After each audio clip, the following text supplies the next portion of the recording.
Hey, I'm Jen. I'm an alcoholic. Can you hear me? Yeah, everyone's learning. Awesome. I'm super happy to be here.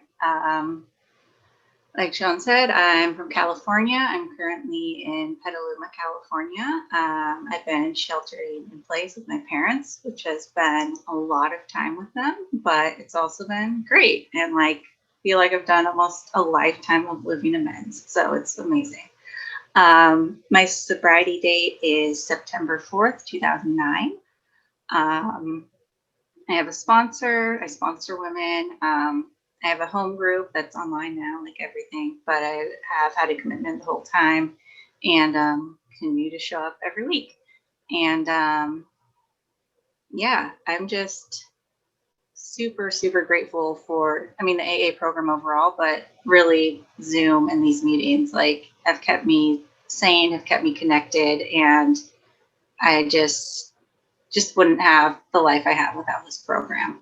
So anytime I'm asked to share and give service, always say yes right away because it's I'm just so grateful, and I love just connecting with other alcoholics. Um, so yeah, how it started was just I didn't really know that I didn't feel good until I started drinking, and then I felt way, way better. And I was like, this is how I want to feel all the time. Like, this is the real me. This is how I'm supposed to live. And it just made me feel like I was going to be able to do life. Like, before, I was kind of like, I don't know, just unsure of myself, low self esteem. Once I started drinking, I was like, I got this. If I can feel like this, like, life is just going to be amazing. And unfortunately or fortunately, it turned pretty quick on me. And I came into AA a week after my 21st birthday. So it just already gotten so bad that I knew having unlimited access was just going to make it worse. And I was probably going to go broke because up to that point, I'd been stealing all my alcohol. And yeah, just didn't want to start buying it. But ultimately, it just stopped doing what it had always done for me. Um, I just ended up alone again at the end. And when I started drinking, I loved that it helped me feel connected to the world and to other people. I felt like I could get close to people and make friends and all these things. Um, but pretty soon it got to a point where I didn't want other people around because I didn't want them interfering with my drinking. I didn't want people telling me I was drinking too much or being worried about me. That was even worse because then I felt guilty and ugh. And yeah, it's yeah, it was just really sad. My world got really, really small, and it just ended up being me and alcohol. And I got myself into a lot of dangerous situations, as will happen, being a young woman drunk, just wandering around at night all the time. I feel fortunate that nothing really terrible ever happened to me that I can remember. When I have to think about a higher power, I often think back to my drinking days, being there was something looking out for me. There's some reason I'm still alive and still here because I didn't care about myself enough to keep me alive and safe. So yeah, like I said, ultimately ended up here because it just stopped. I could drink and drink and drink, and I still just felt really sad and empty and terrible. And the only way I could escape that feeling was to black out or pass out. And that really scared me because I had become just used to alcohol being a part of my life. It was how I got through each day. It was how I did everything. So doing life without alcohol seemed impossible, not something I even wanted to try. So I thought I would have to kill myself because I'm I can't, it's not working anymore. I don't know how to go through life without alcohol. I don't know what to do. So I decided to try and get sober, and when that didn't work, I was going to kill myself, but then luckily it's worked out and I'm still here. Yeah, but it sucked at first because, yeah, I just had to start feeling everything, and I I didn't even know what my feelings were. I just been numbed out for so long, just being sober. I didn't know when I was happy or sad. I'm getting lost thinking about earliest Friday. It was tough. Earliest Friday was really tough. And pretty much all I did my first year was just go to meetings, because that's what people told me to do. And I got a sponsor, and I met with her. I got a job working like part-time at Walmart, and like that was literally all I could handle. Like I didn't even try to make friends. I didn't try to do any big life things, because just waking up and like leaving the house and interacting with a few people like without alcohol in my system just seemed like a lot. Like, and I definitely stayed away from young people because that was just terrifying. Like I'm like, there's no way I can interact with people my own age without something in my system. Like I'm not good enough, or I just don't even know how to do that. So I'd go to like old people meetings, because they'd just be like, you're young and sober, you're amazing. And I'd be like, oh, thanks. And it was just like easier. So I am grateful though. At I think somewhere around 2 years, I got taken to like a YPOD, Young People in AA business meeting. I don't know why I said yes. It was the most horrible, uncomfortable thing ever. And I got I think they made up a position because they created like co-archives, and I got elected, and then I was like on the committee, and I had to be a part of the conference, and it was like the worst weekend of my life in sobriety. Like I didn't know the level of like social anxiety and uncomfortableness it was possible to feel until I was like at a YPOD conference. Just, oh my gosh.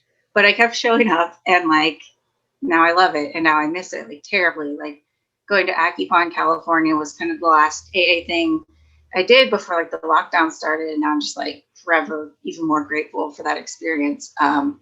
Because I don't know when to do it again. Um, so yeah, basically, I just kept showing up, and I got this crazy, incredible life that I never expected or thought would happen when I came in. Because like I said, when I came in, I just wanted to stop feeling so alone and disconnected and sad, and I wanted to know how it was possible to do life without alcohol. And so coming here was incredible, because I would hear people say things that I thought I was the only one that had ever thought that way. I'd only like done these crazy things, and they would like come out of people's mouths, and I was just like, whoa, like I'm not alone. And like also it totally sucked at first, because like I didn't want to fit in at AA. Like I didn't want to relate to everyone here. Like that sucks. It's just like cemented that yes, this is where you belong. So I did have one relapse at about 4 months, but it was just like like I'm just like, I know I need to go back to AA. Like I don't know what I'm doing. And honestly, the only reason that relapse happened is I didn't start doing the steps. So I just was like sober without any tools to deal with feelings in life. And I was like, I just want to feel happy for like 10 minutes. So I'm going to drink. And like, I did not feel happy. I was just like, fuck, I need to go back to AA. Anyway, so just stay here. Just stay. It's the best. It's really great. So yeah, I kept showing up, did the steps, and honestly, like just I have like 11 years now, and I just like look back at the time, and it's just so amazing. And when this whole like lockdown started, I was like bummed out like everyone. But then like pretty soon I got really happy. I'm like, I wouldn't this crazy life that I'm missing, like all my friends, all these things I was doing, like all this stuff, like I would not have had any of that like without AA. Like all this, like I just would not have had that.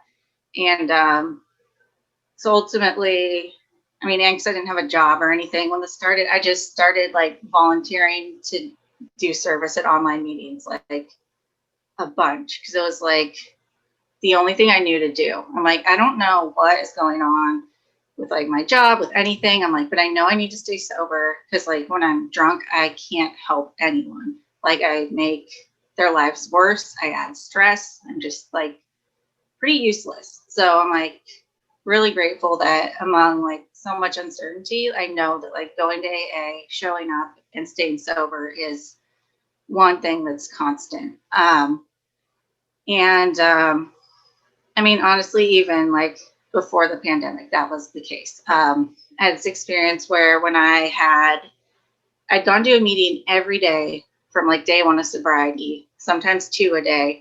And when I had about 2 years sober, I met a guy and he was like, "Do you want to go backpack in Hawaii for 3 months?" And I'm like, "That sounds amazing. Oh my God, it's a life beyond my wildest dreams, like AA promised." And I decided that I was going to try and connect with nature on that trip and like find my higher power and whatever, because I hadn't really worked on that. Like AA was mostly my higher power. So I was going to work on connecting with nature and then just not do any other AA stuff. And I'm like, it'll be totally fine. And like 2 weeks into that trip, I was in jail and I hadn't started drinking, but I had started shoplifting again and just not, I don't know why. I just started shoplifting because the guy I was with was shoplifting. Who knows? But yeah, I ended up in jail. And, but it was weird. That was one of the first times when I was in the like security office, I was praying like super, super hard. And I'd never prayed that much before that. And then when I got bailed out, we got dropped off at this park and there was an AA meeting in the park.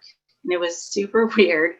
And I started crying and I explained the whole thing. I'm like, I didn't go to meetings for 2 weeks and I ended up in jail and like, oh my God. And so basically ever since then, I've never gone without meetings. Like I've done a lot of traveling sober, but I've always just looked up like, where's the like one meeting a week in this weird town? I'm going to make sure I'm in that town on that day. Or at the very least, like call my sponsor or women in the program, just like, because I just know, like, I just think back to like how sad and small my life was when I was drinking. And yeah, so what else? Another thing that I got from coming to AA, like working the steps, was great because I feel like I got to always like start repairing like relationships because I had just been super selfish, super asshole, like not even really aware of it. Like I was just so, the only things that mattered were me and getting alcohol because like I needed it to just go through life. So yeah, just getting to go back and talk to friends that like ultimately and say like, I really care about you. I just really cared about alcohol way more. And that sucks. And honestly though, over time, like especially with family and amends, I feel like it's really changed because at first I definitely just said sorry. And then I like, used to just like show up for my family, but I would like pat myself on the back a lot. Like, I'm like, look at me being like the best daughter, doing living amends. Like, I'm so great. And now it's the point where like I actually enjoy like showing up and I actually do. I'm just like, I'm like, I actually do like really like spending time with my family. That's weird, but it's true. And that's definitely because of this program. And it's just really amazing now getting to like take other people through the steps. I still trip out almost every time talking to someone who's new and they'll just be like talking about their drinking and how they're feeling. And I'm like, oh my God, like I was you, like I was literally you. And like now I'm me. And like you can be like where I am because you're going to do the things. And it's like so cool just realizing like how AA keeps working and working. And it's just so incredible. And yeah, I just keep thinking of gratitude, which I like, I don't know. I'm just feeling, I don't know what I'm saying. Let me think of my story. What's happened? What's it like now? So yeah, I got sober and had this incredible life that honestly, like through, I'd say like step 3, just turning it over to whatever. For me, like it was AA at first because I didn't know how to do life. I didn't know how to stay sober. I would make it like 3 days max if I tried on my own. And that was usually because I was so physically ill. I couldn't like get out of bed to go get more alcohol. So I'd be like, I guess I'll stay sober. And then as soon as I felt better though, I was like, up, out, going to get it. But I started coming to the meetings, and I got like days and weeks and months and now years. And it's through like everyone that's come before me, like showing me what they've done and how to handle things, and like reaching out to people when I don't know what to do. And it's just this incredible fellowship. And through the years, like honestly, it took, I'd say probably till I had like 5 years that I started really like trusting people and building friendships. Because honestly, like I had no idea how to build friendships and relationships. Like I just started drinking young, and it was like, do you have alcohol? Then like, we're friends. Do you not have alcohol? We're not friends.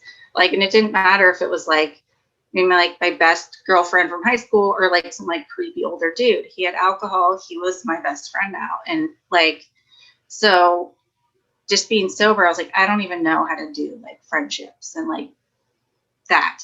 And I honestly don't really know what's exactly led to that, other than just continuing to show up to these meetings, continuing to do the steps, and continuing to just talk to people, and learn to trust people and get vulnerable. And like now I feel like I have really like meaningful relationships and friendships I just like would not have without this program.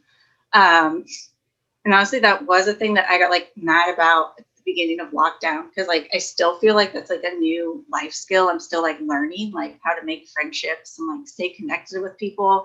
And so then like lockdown happened, I was like, no, like I just learned how to do this and how to like actually kind of enjoy going out to like social things and seeing people and like doing all this stuff. Now I feel like I've just like gone backwards, but it's fine. I'm still learning, still growing. And yeah, I guess I don't know what else I'm really happy about. Like, I hope online meetings will be a thing forever. I know this meeting has been going on forever. And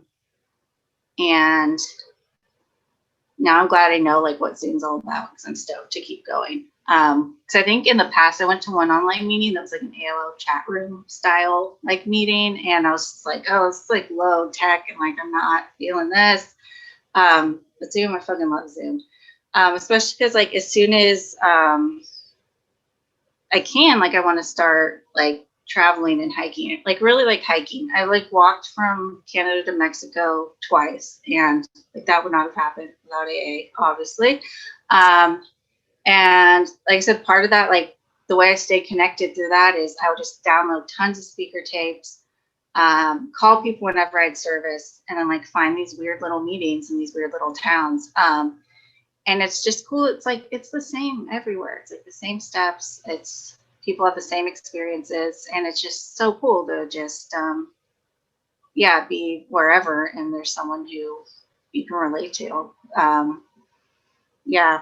And, guess talk about God a little bit more, just something that like lately has been helping me with it, or I guess it's been like maybe a year now. But so I was driving down to Joshua Tree at some point years ago, I guess. Because for me, my higher power like lives in the desert. I don't know why. Like the first time I went to Death Valley, I'm like, this is where my higher power is. Like it was this dark, creepy energy, but it was also very comforting. I don't know, but that's where it is. And I was going there, and no radio stations would work except this like kind of Jesus music station. And I started listening to it, and for some reason, all of a sudden, I realized that like a higher power was the answer. Like, so I was going through, like in sobriety, like I've tried a lot of things. Like when I first got sober, attention, like from guys, was what I used to feel okay. Like I would like flirt with the creepy older dudes, flirt with the younger dudes, girl, whoever. I was flirting with everyone, and honestly, it was just because I had like no self-worth, and I thought that was my only worth, was being like young and cute kind of. And it's like a bummer to think back on, but I'm also like, that's just like where I was. That's what I was using to feel okay about myself until I like built up like actual self-esteem. So yeah, I knew that wasn't the answer. Candy and caffeine are huge ones for me still. I'll try to use that. So yeah, as I was driving, listening to this music, I was like, it's not guys, it's not candy. Like, what the fuck is gonna like fix me? Because I still feel empty sometimes, even though I'm doing all the steps and stuff. And I was like, oh, it's like God, or it's like something bigger than me is what's gonna like make me feel whole and make me feel okay. And like, and I even never thought, I'm like, there is a solution. And I was like, oh my God. And I just like realized what AA means again. And so ever since then, I've kept listening to that kind of music, mostly just because when I come to meetings, there's like a lot of people are like, I don't know what my higher power is. I don't know if there is a God. I'm really not sure. I don't know how to connect to it. Just like a lot of uncertainty, which like I also have and still have sometimes. These people in these songs are just like, there's totally a God. He's taking care of everything. Everything's going to be okay. You're going to be okay. There's totally a God. Everything's okay. You're going to be okay. Just like over and over and over. And just that message, like, I don't fully connect with it, but like that other people do, that's cool. And I'm like, maybe someday I'll feel that like confident about whatever my higher power is. So that's just like a weird thing. Like I would not have expected would help me with the like third step higher power connection stuff, but it is right now. And I guess just one more thing I'll talk about is that AA has, like I said, it's helped me have confidence and just to like kind of like myself. Like I hear people in meetings say they like love themselves now, and I don't understand that, and I'm not there yet. But one of my sponsors had me write down just like positive qualities I thought I had, and I actually like believed some of them, and that was insane because I mean, part of the reason I started drinking is I didn't feel good enough, and I felt like when I was drunk I was kind of like a better version of myself and people liked me more, and I was like could be among other people. And when I got sober, I definitely felt like that would never be the case. Like I just always felt not good enough. And just feeling okay with myself is like huge and 100% a result of like everyone in the program like loving me until I could love myself. And I'm just super grateful now to get to just share all the experience I've gotten here from other people with new people and like love them until they can love themselves. And just the whole way this program works just continues to blow me away. The fact that it works. Like we read how it works, but I still, it's like you just read this book and you do these steps and then like you don't want to drink. It seems crazy and doesn't sound like it should work, but it like absolutely does. And yeah, it's incredible. And like I said, it's this past like year, it's been the one thing that's been like stable, and I'm just even more grateful for it than I ever was. And yeah, so I'm just gonna keep coming back, and I'm really grateful you're all here. Thanks.